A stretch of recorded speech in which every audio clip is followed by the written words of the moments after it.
Well, now I know what you're thinking. Witches aren't always bad. There are good witches, too, and I plan to give them equal time. Here's a story about Tatterhood. Where the witch woman and the 3 witch maidens were beautiful on the outside and ugly on the inside, why, Tatterhood was just the opposite. Once upon a time there lived a king and queen who had no children, and the queen mourned all day for one. One day she was out walking in the forest, and a little old woman came out of a house and said, "Why do you weep and moan the day long, queen?"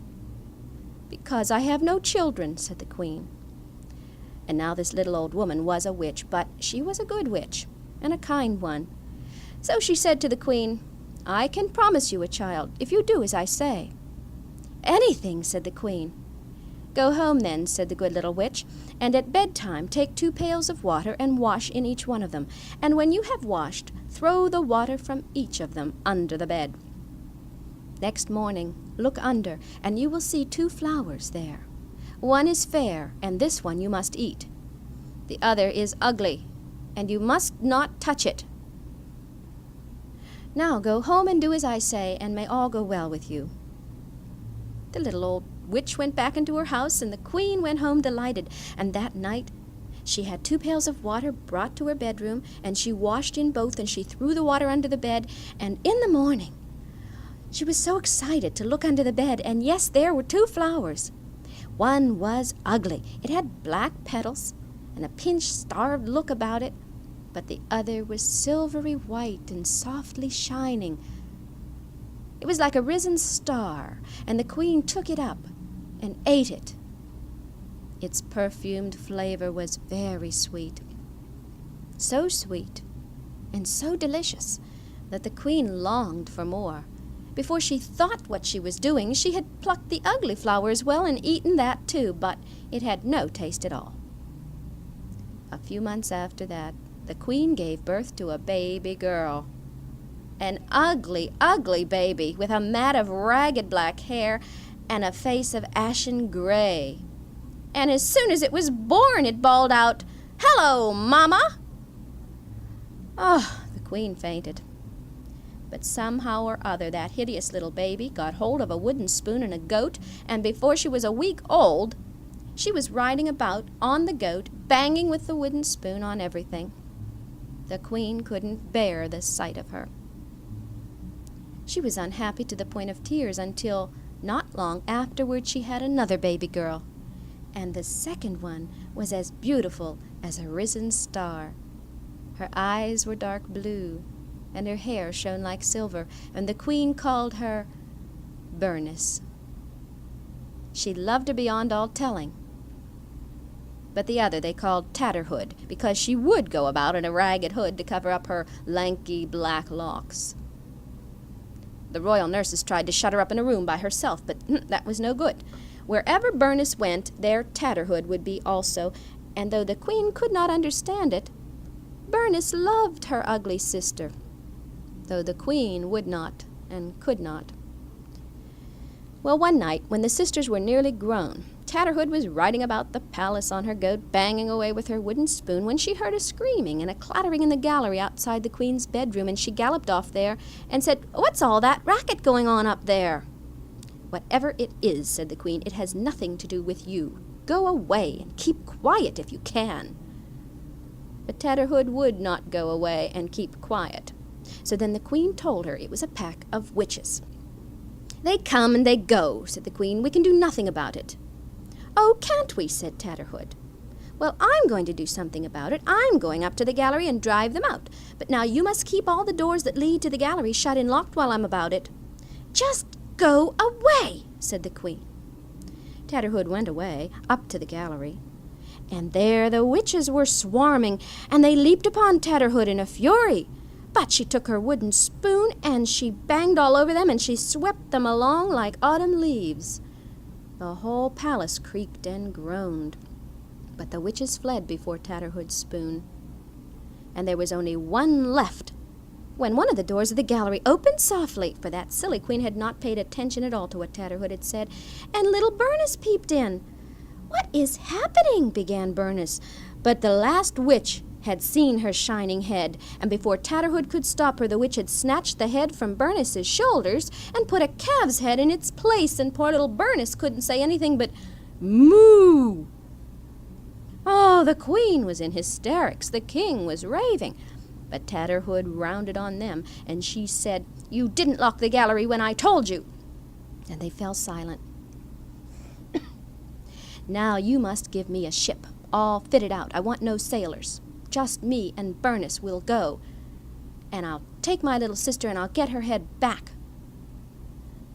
And that's what they did. Tatterhood steered the ship to the land where the witches lived, and when they got there, she told Bernice to stay on board, and she got on her goat and she rode to the witch's castle, and there she found Bernice's head. She snatched it up and leaped out of the castle again, and the witches were after her, but she banged about with her spoon, and that goat leaped and snorted and butted, and the two of them were so fierce, the witches refused to chase them.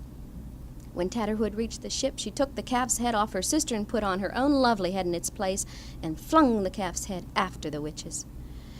"Now, my lovely one," she said to Bernice, "we shall go on a long, long voyage."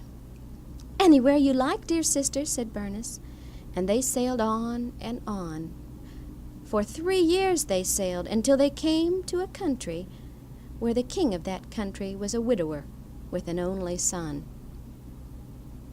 Well, when the king saw the ship come into the harbor, he sent messengers to find out where the ship came from and who owned it and so on. And when they got there, all they saw was Tatterhood waving her wooden spoon and riding her goat up and down the decks, so it sounded like thunder. "Is there no one but you aboard?" they shouted. "Well, there's also my sister." "Well, let us see your sister." "No one shall see her unless the king comes himself," cried Tatterhood, and she galloped her goat around the deck. Well, when the men told the king was for seeing this strange sight for himself. So he went down to the harbor, and as soon as he had come aboard, Tatterhood got off the goat and went down to the cabin to fetch Bernice. Well, never in his life had the king imagined a maiden could be so beautiful, and he fell in love with her on the spot. He took them both back to the palace, and nothing would satisfy him but he must have Bernice for his wife. But Tatterhood said, "Well, certainly not. You shall not have my sister, that is, not unless your son will have me." Well, oh dear! The prince gave one look at Tatterhood and covered his eyes. "No, no, I will not have her. Nothing shall induce me to marry that fright." "As you please," said Tatterhood, "then we shall go away again." Well, the king was in despair. He threatened to disinherit his son. The prince sulked. The king raged. The whole court was in a turmoil. And the king said to the prince finally, "If you do not yield by tomorrow, I shall cut off your head." Well, the king's counselors came to the prince, and they said, "Do not waste your precious life. Marry her, and when she's your wife, shut her up in a palace by herself." "Very well," said the prince. "I will marry her, and when she is my wife, I will shut her up in a dungeon, that's what I'll do, for what can she be but a witch?" Well, now the king was all smiles, and preparations were made for the wedding.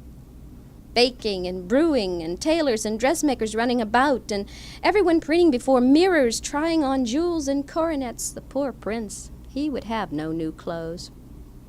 And as for Tatterhood, she went to church riding on her goat. The king drove off with his bride, and then came the coaches with the counselors and lords and ladies, and last came the prince and Tatterhood on her goat. And she said, "Why don't you say anything?" And the prince hung his head and said, "Well, what can I say?" "Well, you might at least ask me why I ride upon this ugly goat." "Why do you ride upon the ugly goat?" said the prince. "Is it an ugly goat? Oh, no. It's the grandest horse ever a bride rode on." And the goat became a horse, the most magnificent animal that ever trod the earth.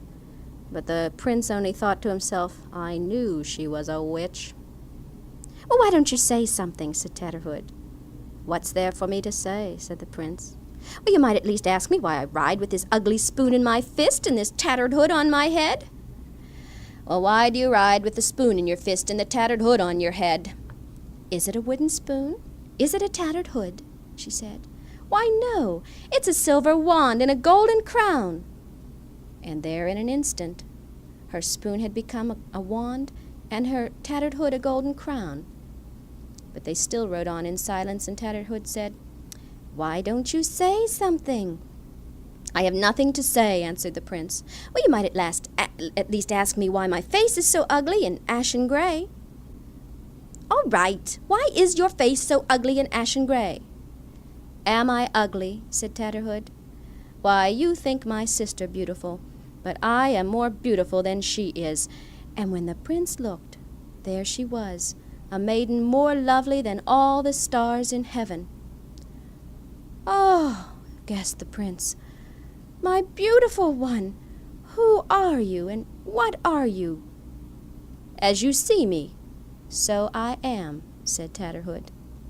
And now the people crowded the streets, and they were not looking at Bernice any longer, for they had only eyes for the beautiful Tatterhood. They cheered and they cheered. So they all arrived at the church and were married, the king and Bernice, the prince and Tatterhood. And Bernice said, "Now you see my sister as she really is. She was always beautiful to me." Even some witches live happily ever after, it seems.